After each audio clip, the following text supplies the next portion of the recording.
Well, hello and happy Friday to everybody out there in YouTube land. Welcome back to our channel. You are tuned in to Getaway with Ev and Trey, where we are passionate about RV living and we love talking about it to everybody, especially people who look like us. I am your hostess for the evening. I am Ev Outlaw. My husband is Trey Outlaw. He's the DJ. I'm the writer. Thank you so much, you guys, for coming back again for another episode of Getaway with Ev and Trey. And today's topic, we're going to be talking a little bit about buying an RV. So, just a little full disclosure here. I hope everybody can hear me well. I actually tried to record this video this morning about 9 o'clock when it was cool outside. And I went through the whole video. Y'all know I don't know how to edit and all of that kind of stuff, so I get halfway through the video, be doing good, and mess up and have to start all over again. So I did the whole video. It turned out perfect. I looked at the video. I took Big Trey to lunch, and we were looking at the video, and we realized I left out a whole part that I didn't tell you anything about. So I had to come back in here this afternoon to redo it. And it is now 90 degrees, though it was 90 degrees outside today, so I actually had to turn the generator on, which is that loud roaring that you hear in the background, inside the RV, so that it could cool off enough for me to do it in here. But thank you so much for tuning in again. If this is your first time here, please don't forget to click the subscribe bell so that you can be notified whenever we upload new content. Don't forget to click the like button and share it with all of your friends and family so that we can get the word out to everybody and we can teach everybody about RV living. If you are new subscribers, thank you so much for supporting us and all that you have been doing to help this channel thrive. And thank you so much for supporting my inner ham. I love being in front of a camera. I love being on a stage. Back in the early 2000s, I used to do a lot of spoken word events and poetry events, poetry readings, and that type of thing in the Raleigh-Durham area. Some of y'all might recognize me because I am the Quiet Storm. Thank you guys for listening. If you've ever heard that before, then you have seen me on stage. So thank you guys so much, because being able to do this on YouTube reminds me so much of my days in spoken word and just being able to talk and interact with people on the stage. So I'm so excited to be able to get to do this in this capacity. Now, this is what we're going to talk about today. Today we're going to talk a little bit about purchasing an RV. So I'm just going to kind of walk you through the process that I went through to purchase this RV that we're sitting in right now, which is what we affectionately call the Getaway van. We purchased our first RV back in January of 2020, right before the pandemic. It was a little small travel trailer. It was 15 feet long, and we paid $15,000 for it. All in with the payment and the insurance, we were paying less than $200 a month. It was a cute little RV, and that was brand new off the showroom floor. It was a 2020, just to give you an idea of how cheap you can get into the RV game under. It was $200 for the insurance and the payment. So, however, it was very, very tiny, and we grew out of it very quickly. It was essentially a bedroom on wheels with a cook stove in it and a toilet and a shower. We could not even stand up in the thing at the same time. If one of us was standing on the floor, the other one had to be laying down or sitting on the sofa. And so that got old real quick. There wasn't enough storage and that kind of thing. So we just decided, I made a pimp decision like Cat Williams and said, I want something bigger. And then the biggest reason why I decided that I wanted to purchase another RV is because a travel trailer, you have to hook it up to your vehicle and tow it wherever you want it to go. because I could never get the hang of learning how to hook it up and unhook it. I got very frustrated over the fact that I was not able to use it by myself. And as the person in a relationship that got interested in the RVing first, I was very excited about the idea of taking a girls trip in an RV, being able to, tell my girlfriends, come on, we going, we going here, we going there, and being able to go without having a man along to be able to do everything. Not that I don't love Big Trey, and I love it that he is so handy and he can do everything and he knows everything about an RV inside and out. However, if I can't use the RV by myself, then it is no longer our RV. It's his RV. And so for me, I just wanted the opportunity to be able to get used to doing the hookups and the unhookups and dumping the sewer tank and doing all of these things by myself. And so what I decided to do was I decided to purchase a motorhome. With a motorhome, there is no hooking up to another vehicle. It is the vehicle. You just get in it and drive, and everything that you need goes with you down the road. And then when you get ready to come home, you bring it back. So I decided that I wanted to purchase a motorhome, and I wanted to do it for my 50th birthday. So I turned 50 last June. And so I sat down and I rejiggered my budget to try to determine how much more money I would be able to spend in order to purchase a more expensive RV, because as a general rule, motorhomes are a lot more expensive than excuse me, travel trailers. So that was the first thing that I did. I looked at my budget, made sure that it was something that I could afford, and then looked to see how much I could afford.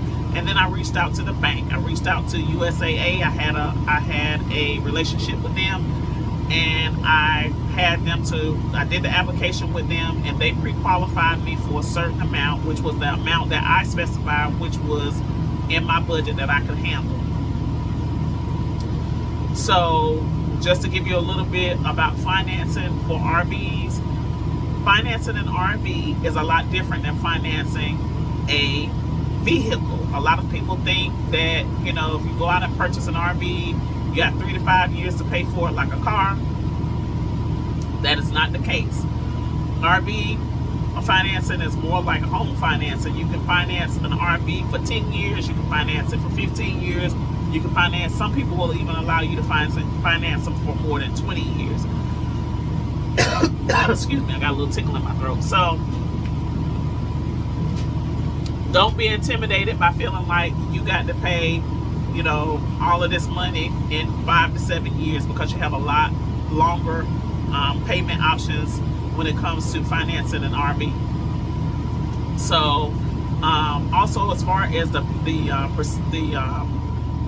rates, the loan rates, last year when I got ready to purchase, the percentages we were looking at probably about anywhere from probably about 5.5%, 6% to 10% more, depending on your credit. And so I won't get into the specifics of what my particular deal was, but I would say it's between 6 and 10. I'm not sure what they are now because interest rates have gone up so high. I don't know if it's still the same now with an RV or if it's gone up like homes and other stuff, but at the time it was 6 to 10%. Anyway, moving forward, I went online and started doing an RV search. I went to a couple of dealerships, didn't really see anything I liked, so I started going online, found a RV site. It's called RV Trader. RV Trader is a place where people can upload their RVs that they have for sale. They have used RVs. Some of the dealerships upload new RVs, but you can get all types of RVs, anything from a pop-up tent to a really expensive RV motorhome or Super C. They got them in all shapes, colors, sizes, lengths, and they are all different price points. So I went on RV Trader and I started doing a search. I will put the link for RV Trader in the notes. And I found one that I liked. I reached out to the gentleman who had lived in Charlotte, or lived in a little town near Charlotte. And I told him, that I really liked the RV, and I asked him if the price was firm. The reason why I asked him was the price firm was because it was actually over the budget that I had for the RV that I wanted to purchase. Luckily, he was open to negotiation. We were able to negotiate down to a price that I could handle, and we decided that we were going to move forward with the purchase. I then asked him if I could send somebody over to do an inspection, because you don't ever purchase anything this big. I know people buy used cars all the time. You really shouldn't even buy a car without having a mechanic to look at it, but you definitely do not want to buy an RV and not have anybody to take a look at it. And so, because I don't know anybody who knows anything about RVs, I went online, and there's a website called, I think it's RVIA, RV Inspectors of America. It is a platform that has a network of RV inspectors all over the United States. And so they all have websites. You can go on and look at their websites. They tell you what kind of inspections they do, the cost, what the inspections entail, and that type of thing. And so I went online and I found somebody who was in the area where the gentleman lived, who was selling the RV. And I asked the gentleman, I said, is it okay if I send somebody down to do an inspection? And he said, sure. If you reach out to somebody and you tell them you want to buy your RV, but they won't let you do an inspection, walk, don't run, because they're probably trying to hide something that's wrong with it that they don't want you to know about. And so don't ever move forward with a deal with somebody who will not allow you to have the RV inspected before you purchase it. So I reached out to the guy who did the inspection. I paid him. They have different tiers for inspections. They got a lower tier where they just do a general overview. It might charge you about $300. This is just an example. They have higher tiers where they go over the RV with a fine-tooth comb. The inspection takes about anywhere from 6.5 to 8 hours. And they might charge you anywhere from $900 to $1,100, $1,200. I think the inspection that I got, it was probably about $1,000. Might sound like a whole lot of money, but that's very cheap compared to some costly repairs that I've seen people have to do because something breaks down in your RV, and I wanted to make sure that I was on the front side of it rather on the back side of it. So I paid the inspector. He reached out to the gentleman who was selling the RV. He went down, he inspected it, he gave me a call, said, hey, that's a really sound vehicle. I did find that the carbon monoxide detector had gone out, it wasn't working. The guy who's selling it, he seems like a good dude. I told him it was broke.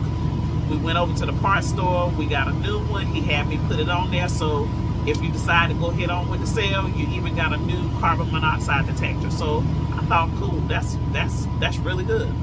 So after he did the inspection, he emailed me a detailed report. It was about 16 pages. It went through everything that he inspected. It had if it was in red, if it was something that really needed to be done, if it was in green, it was okay. If it was normal wear and tear, it was like yellow. It was like color coded. So he kind of gave you a breakdown on everything that he found in the RV, but he did give me a verbal report. Overall, he felt like it was a sound RV and I was getting a good deal for my money. So I reached back out to the gentleman in Charlotte and I said, okay, they've done the inspection. He said it sounds really good. I am interested in moving forward with the sale. So once we, did a verbal handshake over the phone and say, yeah, I want it. He said, yeah, I'll sell it to you. I got back on the phone and I contacted USAA. Told USAA I found me an RV. They had all of these questions. They wanted the VIN number. They wanted all of this stuff. So I gave them all the information over the phone. And then they issued me a check for the purchase price that was made out to the seller. And they overnighted it to me via FedEx. In turn, once I picked up the RV, I was to get the title from the gentleman and then send the title back to USAA where they held it on file until the whole RV is paid for, and then they would in turn send me the title back. So, made arrangements with the gentleman to go down to Charlotte to pick the RV up. I have a cousin who lives in Charlotte, so we rented a car. We spent the night at her house. And the next morning we got up about 8 o'clock and we headed up to the gentleman's house. We get to the man's house. He has a beautiful house and he lives in a, I don't know what you call it, an airplane community.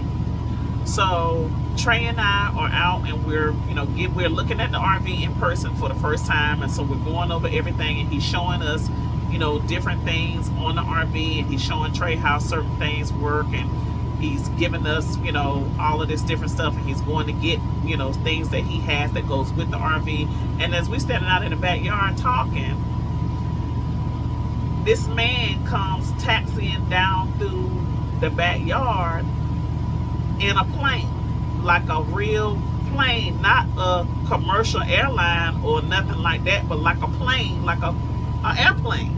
I don't know how else to say it. It was an airplane. He taxied down through the man's backyard and threw his hand up, hey, and then kept on going, and then he got a few houses down and zoom, he took off. So,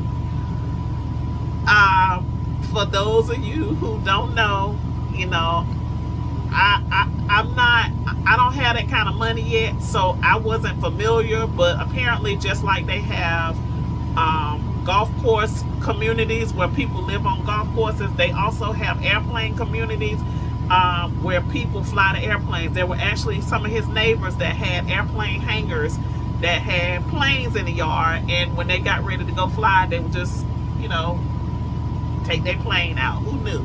Anyway, after I got over that shock, we finished giving it a once over and everything, and he and the man and Trey and I, we rode over to the bank and we got the title and everything. He signed the title over to me and we got it notarized and everything at the bank. At that time, he handed me the title and I handed him the check.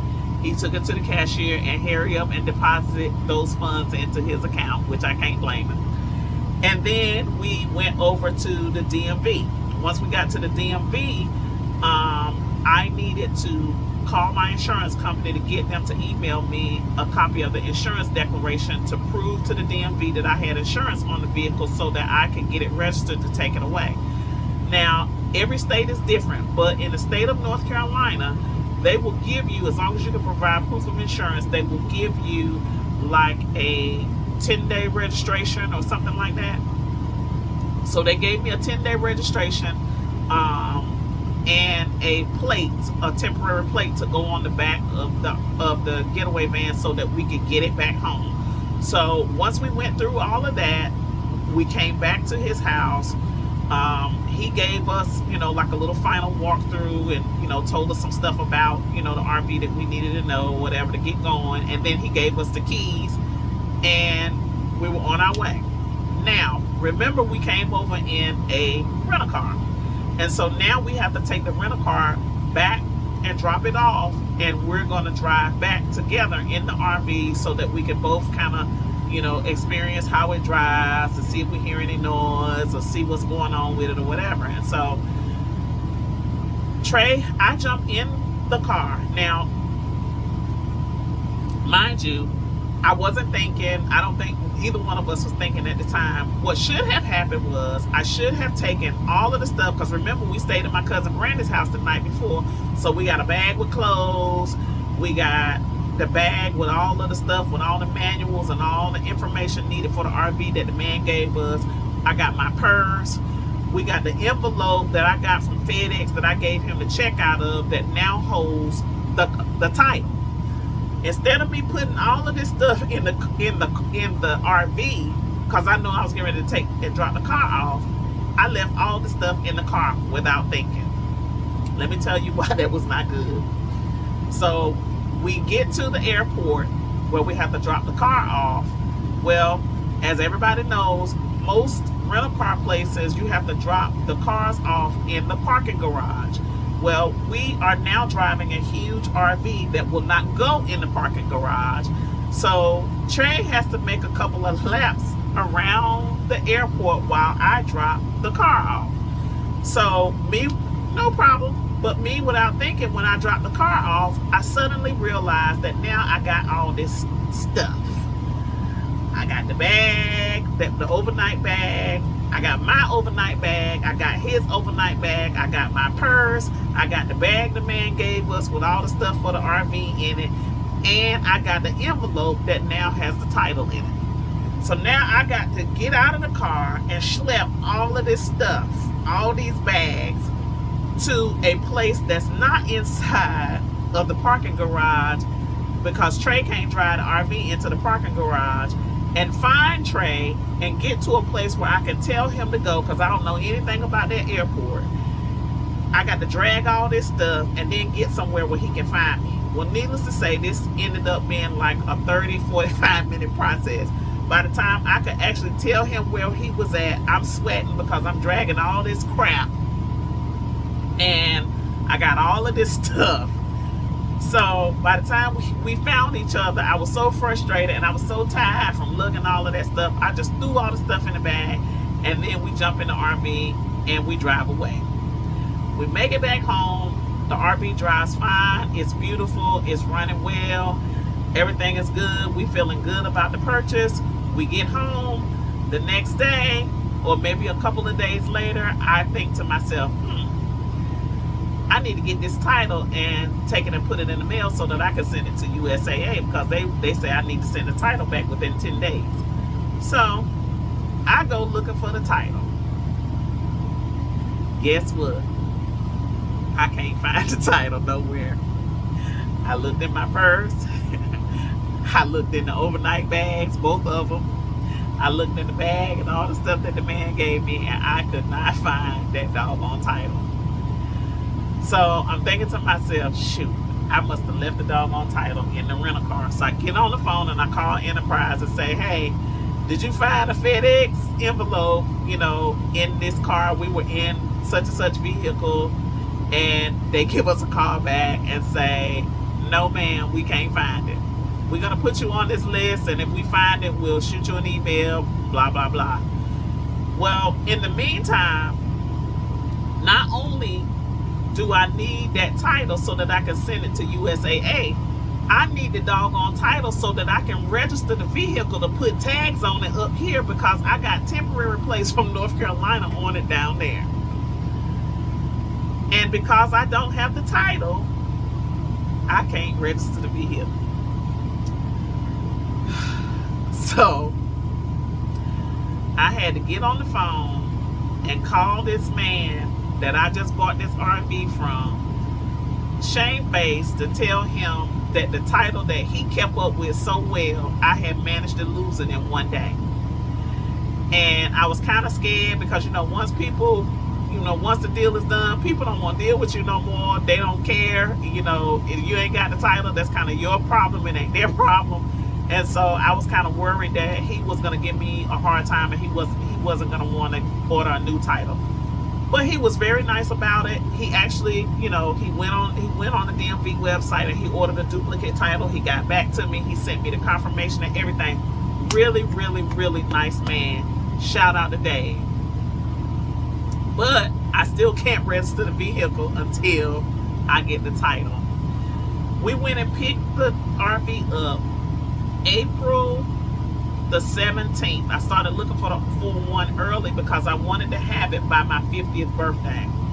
And so the RV ironically sat in the yard until we finally got the title, probably, I don't know, probably the end of May, and I was finally able to take it to the DMV and get it registered and everything.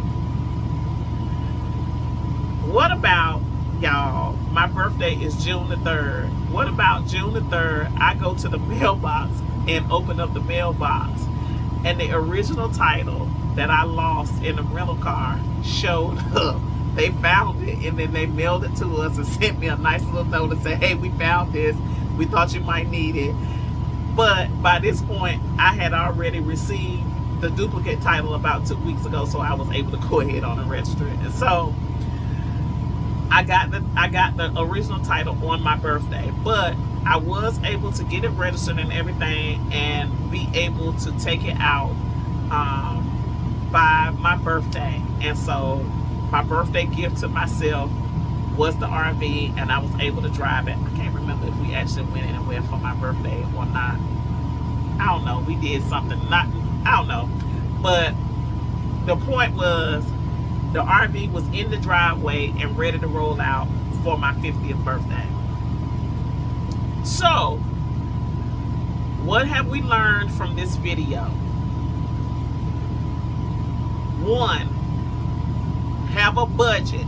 Not just have a budget, but make sure that your budget can accommodate your purchase, because the bank is going to want their money every month, regardless of whether you overshot your budget or not. Number two, whatever you purchase, if it is not brand new off the showroom floor, you need to get it inspected. Do not purchase, I cannot stress this enough, I've heard so many horror stories. Do not buy anything without getting it inspected and checked out first. Number three, make sure that you have insurance, because the DMV is not going to let you register anything unless you got proof of insurance. Number four, and this is the biggest thing that I can stress to you, the biggest thing that we learned from this whole RV sale and this whole ordeal: keep up with the doggone title. Make sure you know where that title is, because when you get it back home, the people are not going to give you no tags, at least in the state of Virginia. I don't know how they do it in other states, but the people are not going to give you no tags if you don't show up with the title. So, that is my story. This is my lesson for today: how to purchase a used RV.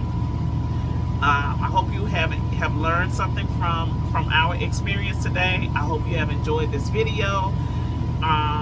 Please share your comments.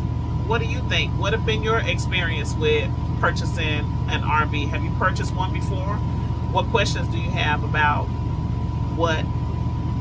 our story and what we went through? And also, y'all, I like to talk. It just is what it is. I'm 50. I'm too old to be lying. I don't mind sitting here talking, and it doesn't matter that I don't have a real person sitting in front of me. I'll sit here and talk all day. So, are these videos too long? Are y'all okay with sitting here for 30 minutes for me to come to my point? Do I need to make it shorter? Are you okay? Is there anything else that you want me to talk about as far as RVs? Do you have any other questions? I am taking all comments and feedback.